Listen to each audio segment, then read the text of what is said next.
Assalamualaikum warahmatullahi wabarakatuh. Perkenalkan, nama saya Yumanita Amira Rizky dengan NIM 2250191095.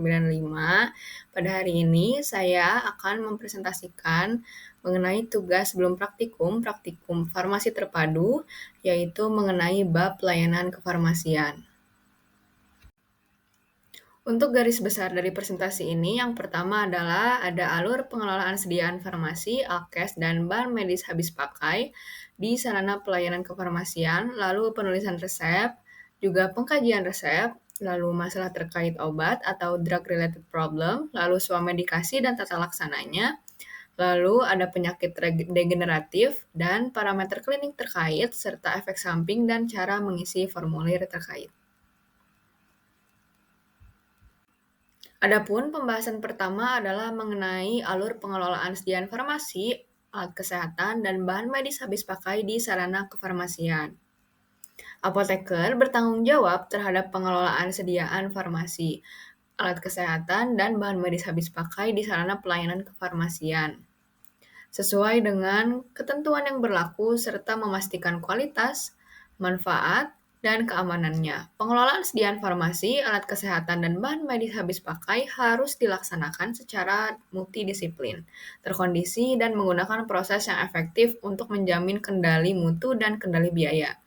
Alur pengelolaan sediaan farmasi, alat kesehatan, dan BMHP di sarana pelayanan kefarmasian meliputi 6 aspek, yaitu yang pertama ada perencanaan. Perencanaan sediaan farmasi, alat kesehatan, dan bahan medis habis pakai atau BMHP merupakan tahap awal dalam menetapkan jenis serta jumlah yang sesuai dengan kebutuhan pelayanan kesehatan. Tujuan dari perencanaan ini adalah untuk memperoleh perkiraan jenis dan jumlah sediaan farmasi, alat kesehatan, dan bahan medis habis pakai yang mendekati kebutuhan sebenarnya, serta meningkatkan penggunaan secara rasional. Selain itu, perencanaan bertujuan untuk menjamin ketersediaan sediaan tanpa terjadi kekurangan maupun kelebihan stok, meningkatkan efisiensi biaya, dan menyediakan data yang akurat sebagai dasar dalam proses pengadaan, penyimpanan, serta distribusi sediaan farmasi, alat kesehatan, dan bahan medis habis pakai.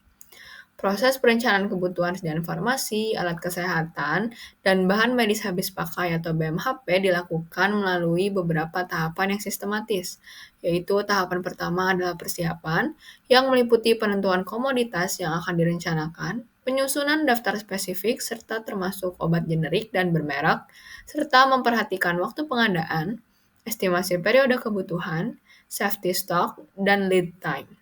Tahap berikutnya adalah pengumpulan data, yang mencakup data penggunaan periode sebelumnya, yaitu data konsumsi, sisa stok, serta data morbiditas sebagai data perencanaan. Selanjutnya, dilakukan penetapan jenis dan jumlah sediaan farmasi, alat kesehatan, dan BMHP dengan menggunakan metode perhitungan kebutuhan yang sesuai. Setelah itu, dilakukan evaluasi perencanaan untuk memastikan ketepatan dan efisiensi rencana yang telah disusun, serta revisi rencana kebutuhan apabila diperlukan. Selain itu, apotek yang bekerja sama dengan BPJS diwajibkan untuk mengirimkan rencana kebutuhan obat atau RKO yang telah disetujui oleh pimpinan apotek melalui aplikasi iMonef sebagai bagian dari proses administrasi dan pengawasan perencanaan. Selanjutnya ada pengadaan. Pengadaan merupakan kegiatan untuk merealisasikan kebutuhan sediaan farmasi, alat kesehatan, dan bahan medis habis pakai BMHP yang telah direncanakan dan disetujui melalui proses pembelian. Untuk menjamin mutu pelayanan kefarmasian, pengadaan harus dilakukan melalui jalur resmi sesuai dengan ketentuan peraturan perundang-undangan. Di apotek, pengadaan umumnya dilakukan dengan metode pembelian yang bertujuan untuk mencapai keseimbangan antara mutu dan harga. Dalam memilih pemasok, apoteker perlu mempertimbangkan beberapa kriteria antara lain mutu produk dengan nomor izin edar NIE yang sah, reputasi produsen atau distributor yang memiliki izin resmi, dan apoteker penanggung jawab, harga, syarat pembelian, ketepatan waktu pembelian atau lead time, mutu pelayanan, kendaraan pemasok, kebijakan retur barang, serta pengemasan. Selain itu, pengadaan harus memperhatikan bahwa sediaan farmasi hanya diperoleh dari pedagang besar farmasi atau PBF yang memiliki izin, sedangkan alat kesehatan dan bahan medis habis pakai diperoleh dari penyalur alat kesehatan atau PAK yang berizin. Setiap produk yang dibeli harus terjamin keaslian, legalitas, dan kualitasnya, serta datang tepat waktu sesuai jadwal dari pengiriman. Dokumen terkait pengadaan juga harus mudah ditelusuri untuk memastikan transparansi serta akuntabilitasnya. Sementara, jenis dan jumlah barang yang diterima harus lengkap serta sesuai dengan perencanaan yang telah ditetapkan. Penerimaan. Penerimaan merupakan kegiatan yang bertujuan untuk memastikan kesesuaian jenis, spesifikasi, jumlah, mutu, waktu penyerahan, dan harga sediaan farmasi, alat kesehatan, serta bahan medis habis pakai atau BMHP. Dengan yang tercantum dalam surat pesanan, kegiatan ini menjadi bagian penting dari proses pengadaan agar obat dan pembekalan yang diterima sesuai dengan jenis, jumlah, dan mutunya berdasarkan faktur dari pembelian atau surat penerimaan barang SPB yang sah. Penerimaan sediaan farmasi di apotek wajib dilakukan oleh apoteker. Namun, apabila apoteker berhalangan hadir, penerimaan dapat didelegasikan kepada tenaga kefarmasian yang ditunjuk secara resmi oleh apoteker pemegang surat izin apotek, SIA atau apoteker penanggung jawab, disertai dengan surat pendelegasian penerimaan sesuai format yang tercantum dalam lampiran ketentuan. Pemeriksaan terhadap kesediaan farmasi mencakup pengecekan kondisi kemasan, termasuk segel dan label agar dalam keadaan baik. Lalu serta verifikasi nama, bentuk, ketersediaan, dan isi dari kemasan, antara arsip surat dengan pesanan dan barang yang diterima.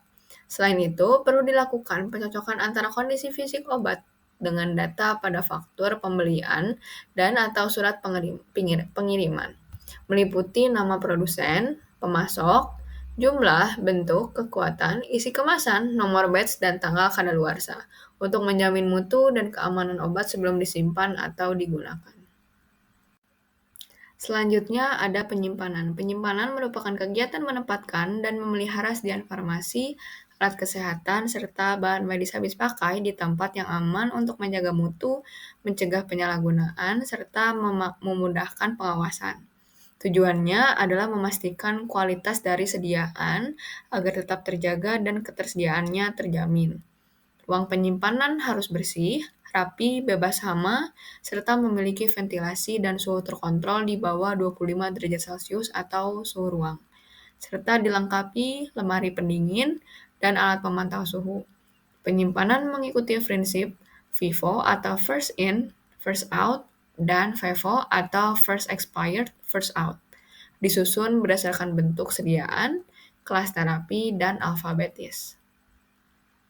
Sediaan disimpan dalam wadah asli. Jika terpaksa dipindahkan, harus diberi label berisi nama, nomor batch, dan tanggal kadaluarsa. Obat yang hampir kadaluarsa diberi tanda khusus dan disimpan terpisah. Pencatatan dilakukan dengan kartu stok secara manual atau elektronik dan dilakukan stok opname minimal setiap 6 bulan, serta sebulan sekali untuk narkotika dan psikotropika. Untuk pengendalian, sediaan farmasi dilakukan untuk menjaga ketersediaan jenis dan jumlah obat sesuai kebutuhan pelayanan melalui pengaturan sistem pemesanan, penyimpanan, dan pengeluaran. Tujuannya adalah mencegah kekurangan, kelebihan, kerusakan, kadaluarsa, serta kehilangan stok. Pengendalian dilakukan dengan kartu stok manual atau elektronik yang memuat informasi lengkap mengenai sediaan. Pengendalian ketersediaan dilakukan agar tidak terjadi kekosongan akibat perencanaan yang kurang tepat atau perubahan dari kebijakan. Apoteker perlu menganalisis perencanaan sebelum pemesanan, mengganti obat dengan alternatif yang setara atas persetujuan dokter atau pasien, dan melakukan stok opname berkala minimal setiap 6 bulan atau sebulan sekali untuk narkotika serta psikotropika. Pengendalian penggunaan bertujuan mengetahui jumlah penerimaan dan pemakaian sediaan, termasuk perhitungan stok kerja, stok optimum, dan stok pengaman, serta memperhatikan waktu tunggu atau lead time. Pencatatan mutasi sediaan dilakukan manual atau digital, berfungsi untuk memantau keluar masuk barang dan menyusun laporan kebutuhan berikutnya. Jika terjadi kerusakan, recall atau kadaluarsa, maka obat dimusnahkan sesuai ketentuan. Narkotika dan psikotropika dimusnahkan oleh apoteker disaksikan Dinas Kesehatan, serta berita acara. Penarikan obat dilakukan berdasarkan pemerintah atau perintah BPOM seperti mandatory recall atau secara sukarela voluntary recall oleh pemilik izin edar. Sedangkan penarikan bahan medis habis pakai dilakukan jika izin edarnya dicabut oleh menteri. Selanjutnya ada pemusnahan sediaan farmasi, yaitu sediaan farmasi yang kadaluarsa atau rusak harus dimusnahkan sesuai jenis dan bentuknya. Pemusnahan sediaan yang mengandung narkotika dan psikotropika dilakukan oleh apoteker dengan saksi dari Dinas Kesehatan, sedangkan sediaan lain dimusnahkan oleh apoteker disaksikan oleh tenaga kefarmasian berizin, disertai berita acara resmi.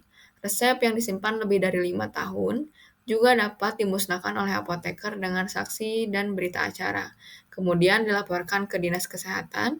Selain itu, penarikan sediaan farmasi dan bahan medis habis pakai yang tidak memenuhi standar dilakukan oleh pemilik nomor izin edar berdasarkan perintah BPOM seperti mandatory recall atau secara sukarela yaitu voluntary recall. Sedangkan penarikan alat kesehatan dilakukan jika izin edarnya dicabut oleh menteri. Selanjutnya, yaitu ada administrasi atau pencatatan dan pelaporan. Pencatatan dilakukan pada seluruh proses pengelolaan informasi, alat kesehatan, dan bahan medis habis pakai, meliputi pengadaan, penyimpanan, dan penyerahan. Tujuannya adalah untuk memantau transaksi keluar masuk perbekalan atau sediaan farmasi, memudahkan pelacakan jika terjadi masalah mutu, serta menunjang pelaporan internal dan eksternal. Untuk pencatatan, dilakukan secara manual atau digital menggunakan kartu stok yang mencatat mutasi penerimaan, pengeluaran, rusak, hilang, dan kadaluarsa untuk satu jenis barang. Kartu stok diletakkan dekat dengan sediaan, dicatat setiap terjadi mutasi dan direkap di tiap akhir bulan. Informasi dari kartu stok digunakan untuk perencanaan, pengendalian, distribusi, dan pengendalian persediaan. Untuk pelaporan, disusun untuk keperluan manajemen apotek internal dan pemenuhan kewajiban hukum eksternal seperti laporan narkotika dan psikotropika. Sistem pelaporan dapat dilakukan secara komputerisasi dengan perlindungan data dan sistem cadangan backup untuk menjaga keamanan, kerahasiaan, dan keutuhan data bila terjadi gangguan dari sistem. Untuk poin selanjutnya yaitu ada cara penulisan resep yang benar. Penulisan resep merupakan tanggung jawab profesional dokter untuk memberikan instruksi tertulis kepada apoteker dalam menyiapkan dan menyerahkan obat kepada pasien. Resep yang benar harus memenuhi ketentuan administratif, farmaseutik, dan medik agar tidak menimbulkan kesalahan dalam peracikan maupun penggunaan obat. Resep harus ditulis secara jelas, lengkap, dan sesuai dengan ketentuan administrasi farmasi serta medik agar tidak menimbulkan kesalahan dan penyerahan maupun penggunaan obat. Bagian administratif meliputi identitas dokter seperti nomor surat izin praktek, alamat praktek, serta tanggal penulisan resep, dan identitas pasien yang mencakup nama, umur, jenis kelamin, serta alamat. Serta bagian administrasi penulisan resep diawali dengan simbol R, garis miring, atau resipe yang berarti ambil. Diikuti bagian inskripsi yang berisi atas nama obat, bentuk sediaan, kekuatan dosis, dan jumlah obat yang diminta. Penggunaan nama generik dianjurkan untuk menghindari kekeliruan. Sementara nama dagang dapat digunakan bila diperlukan dengan penulisan yang jelas tanpa singkatan. Selanjutnya, pada bagian subskripsi, dokter menuliskan petunjuk bagi apoteker mengenai cara pembuatan atau penyiapan obat, terutama untuk obat racikan. Setelah itu terdapat bagian signatura, yaitu petunjuk pemakaian bagi pasien yang harus ditulis dengan bahasa yang mudah dipahami, mencakup dosis, frekuensi, waktu, serta cara penggunaan obat, seperti minum 3 kali sehari sesudah makan. Resep harus ditutup dengan tanda tangan dan nama dokter secara jelas sebagai bukti legalitas dan tanggung jawab profesional. Untuk obat-obatan tertentu seperti narkotika dan psikotropika, resep harus ditulis secara manual dan tidak boleh diulang atau disalin karena memiliki ketentuan khusus. Tulisan resep harus terbaca dengan baik agar tidak menimbulkan kesalahan tafsir, dan penggunaan sistem resep elektronik sangat dianjurkan untuk meningkatkan keamanan dan ketepatan. Dengan demikian, penulisan resep yang benar memastikan pasien menerima obat dengan dosis yang aman atau dosis yang tepat, serta bentuk dan cara penggunaan yang tepat, sehingga mendukung keberhasilan dari terapi dan dari keselamatan pasien itu sendiri. Selanjutnya ada poin pengkajian resep dan formulir. Untuk pengkajian resep dilakukan untuk memastikan keamanan dan ketepatan dari terapi. Aspek yang diperiksa meliputi administratif, farmaseutik, serta klinis, termasuk dosis, indikasi, interaksi obat, serta alergi pasien. Formulir yang digunakan antara lain formulir pengkajian resep dan lembar konseling pasien. Dalam mengkaji resep, apoteker terlebih dulu memeriksa kelengkapan administrasi resep yang meliputi dari identitas dokter seperti nama SIP, alamat, tanda tangan, atau paraf. Lalu identitas pasien seperti nama, umur, berat badan, ini penting untuk anak, serta kelengkapan resep dari mulai tanggal, tanda R, lalu nama obat, jumlah, nomor Romawi, aturan pakai, atau signat. Yang kedua yaitu ada kajian farmaseutik kesesuaian sediaan untuk memastikan obat dapat disiapkan dan stabil. Lalu bentuk sediaan dan dosis, tepat atau tidak, lalu stabilitas dan inkompatibilitas obat, tidak rusak dan diracik atau dicampur. Cara pakai, rute pemberian sudah jelas. Selain rute pemberian, adapun frekuensi pemberian agar sesuai dengan usia, berat badan, dan kondisi pasien. Selanjutnya, apoteker juga perlu memeriksa kemungkinan adanya interaksi obat, baik antara obat dengan makanan maupun obat dengan kondisi penyakit tertentu, yaitu ada di kajian klinis atau kesesuaian terapi pasien untuk memastikan keamanan dan efektivitas untuk pasien, ketepatan dosis, dosis dan frekuensi sudah tepat untuk kondisi pasien, lalu interaksi obat seperti yang tadi saya ucapkan, tidak ada interaksi serius antara obat, lalu alergi dan kontraindikasi, obat tidak bertentangan dengan riwayat alergi atau kondisi pasien, serta duplikasi tidak ada pengobatan ganda untuk indikasi yang sama. Untuk efek samping, mungkin dialami pasien juga perlu dicermati. Jika ditemukan ketidaksesuaian atau masalah, apoteker wajib berkonsultasi dengan dokter penulis dari resep tersebut sebelum menyiapkan obat. Setelah semua unsur dinilai aman dan sesuai, apoteker dapat melanjutkan ke tahap peracikan atau dispensing dengan tetap memperhatikan akurasi dan kebersihan, lalu memberikan informasi penggunaan obat, seperti konseling kepada pasien agar terapi berjalan efektif dan aman. Poin selanjutnya yaitu masalah terkait obat atau drug-related problem. Adalah masalah yang berkaitan dengan terapi obat yang dapat mengganggu keberhasilan dari pengobatan pasien atau menimbulkan resiko terhadap kesehatannya. Secara sederhana, DRP atau DRP adalah segala kondisi yang menyebabkan pasien tidak mendapatkan hasil terapi obat yang optimal, baik karena kesalahan dalam pemilihan, pemberian, penggunaan, maupun respons pasien terhadap obat. Tujuan identifikasi DRP adalah untuk meningkatkan keamanan, efektivitas, dan rasionalitas penggunaan obat, serta pasien diharapkan mendapatkan manfaat maksimal dari pengobatannya. Contoh, DRP meliputi indikasi tanpa obat, obat tanpa indikasi, dosis yang tidak tepat, seperti terlalu tinggi atau terlalu rendah, pemilihan obat yang salah, interaksi obat, reaksi obat yang tidak diinginkan, atau ROTD, serta kegagalan pasien dalam menggunakan obat sebagaimana mestinya.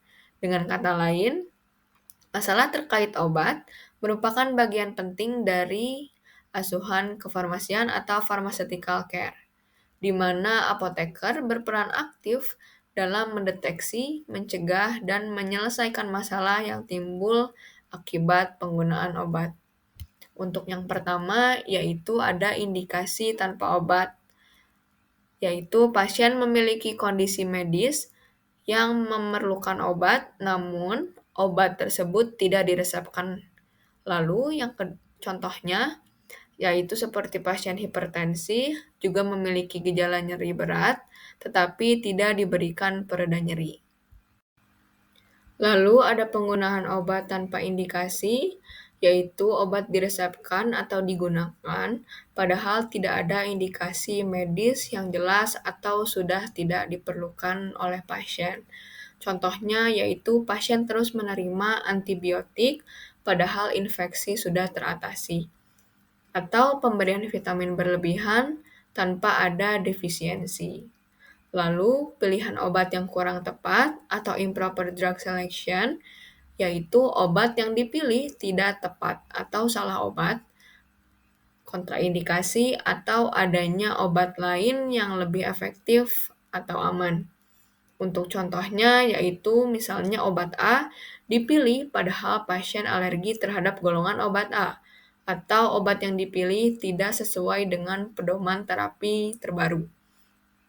Selanjutnya ada dosis terlalu rendah atau subtherapeutic dosage. Dosis obat yang diberikan tidak mencukupi untuk menghasilkan efek terapi yang diinginkan oleh pasien. Seperti contohnya yaitu dosis antibiotik terlalu kecil sehingga tidak efektif membunuh bakteri dan beresiko resistensi. Yang terakhir, yang selanjutnya yaitu ada dosis terlalu tinggi atau overdosage, yaitu dosis obat melebihi batas yang aman, berpotensi menimbulkan toksisitas, keracunan, atau efek samping yang tidak diinginkan. Lalu, dosis obat untuk anak dihitung tanpa mempertimbangkan berat badan. Selanjutnya, ada dosis terlalu tinggi atau overdosage, yaitu dosis obat melebihi batas yang aman berpotensi menimbulkan toksisitas, keracunan, atau efek samping yang cukup fatal. Sebagai contohnya, yaitu dosis obat untuk anak dihitung tanpa mempertimbangkan berat badan sehingga melebihi dosis maksimum. Selanjutnya, ada reaksi obat yang tidak dikehendaki atau tidak diinginkan, atau ROTD, yaitu pasien mengalami efek samping, reaksi alergi, atau toksisitas dari obat yang digunakan. Sebagai contohnya yaitu pasien mengeluh batuk, kering parah setelah meminum obat penurun tekanan darah tertentu, misalnya captopril.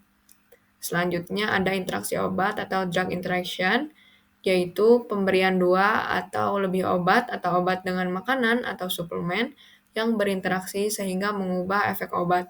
Sebagai contohnya yaitu obat A mengurangi penyerapan obat B, atau kombinasi 2 obat menyebabkan peningkatan risiko pendarahan.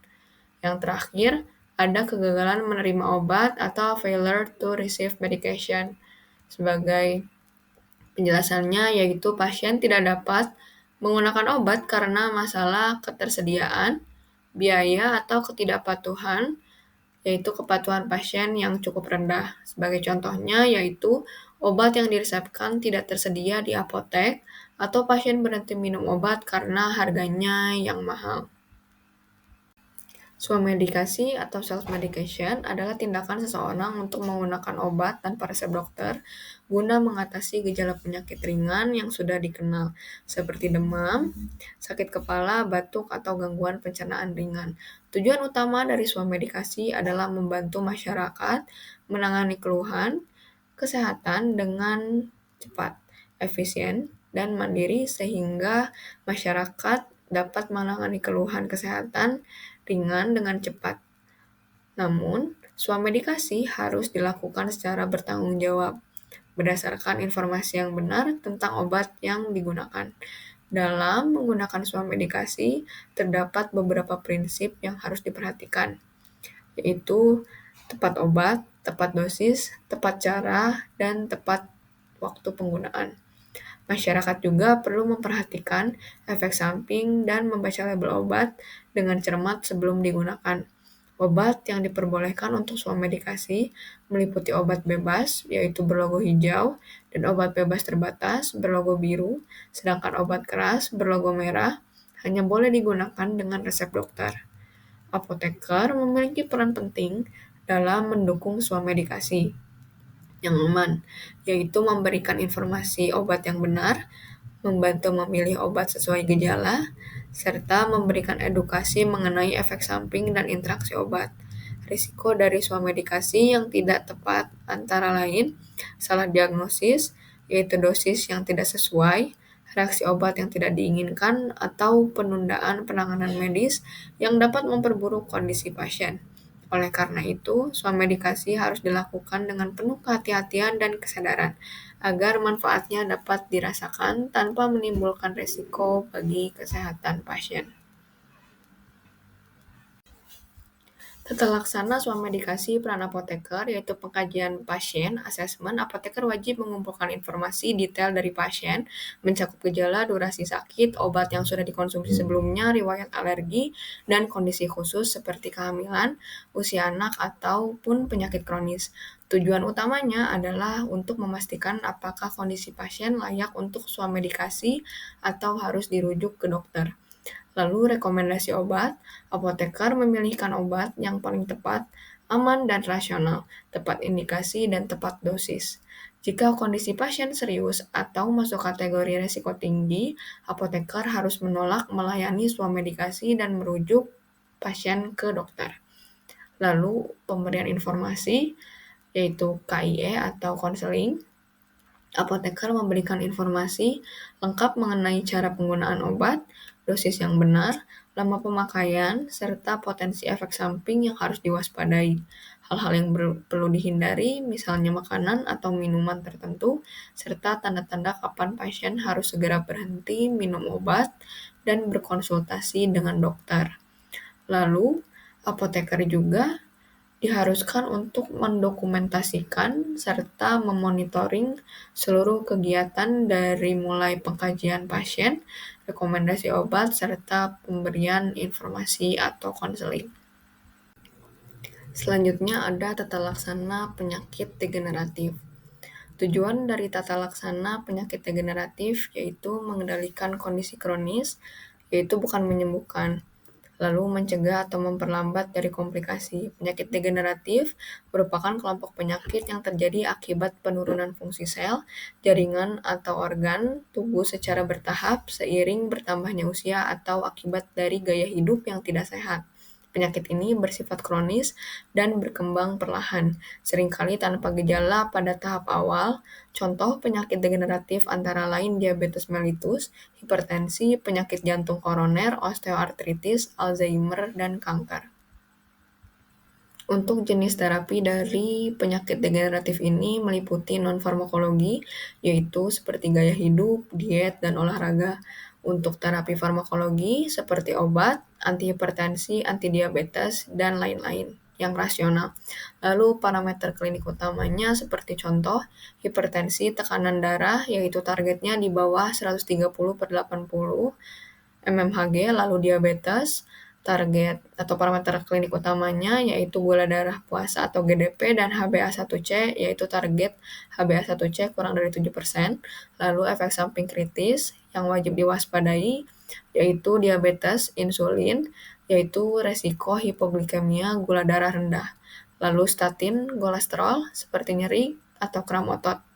Lalu formulir pemantauan terapi obat, yaitu data pasien dan obat, ringkasan rekam medis, data klinis atau laboratorium seperti catat hasil tekanan darah, gula, kolesterol, dan lain-lain, lalu DRP atau drug-related problem seperti identifikasi masalah terkait obat, lalu rekomendasi saran apoteker seperti ke dokter atau pasien.